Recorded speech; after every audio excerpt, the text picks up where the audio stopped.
ეს ლამაზი, მოთეთრო და მომცრო მტაცებელი ფრინველი ფრთაშავი ლურჯი ძერაა, ქორისებრთა ოჯახის წარმომადგენელი. ეს უიშვიათესი სახეობა საქართველოში სულ რამოდენიმეჯერაა დაფიქსირებული. ვიდეოში ამ სახეობის ოფიციალური მერვე და არაოფიციალური მეცხრე დაფიქსირებაა ჩვენი ქვეყნისთვის. ამ 9 დაფიქსირებიდან წელს ორჯერ ნახეს. ერთხელ შემოდგომაზე, როდესაც ფოტომტკიცებულება ვერ მოიპოვეს, მეორეჯერ კი დღეს, კუმისის ტბაზე. ეს ვიდეო სწორედ დღეს შუადღით, კუმისის ტბაზეა გადაღებული. ამ სახეობამ სულ ახლახანს დაიწყო ბუდობა შუა აღმოსავლეთში.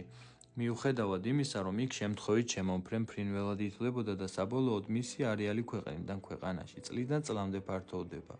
ასევე ნელი ტემპით იზრდება დაფიქსირებების რაოდენობა საქართველოშიც.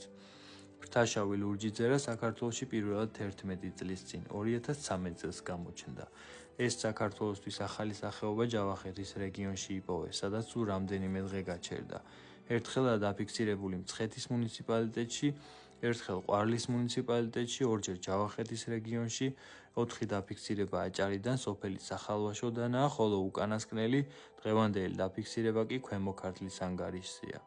ფრინველს აღმომჩენები სულ 40 წუთი აკვირდებოდნენ, რის შემდეგაც მისი ხელახლა პოვნა ვეღარ შეუძელით.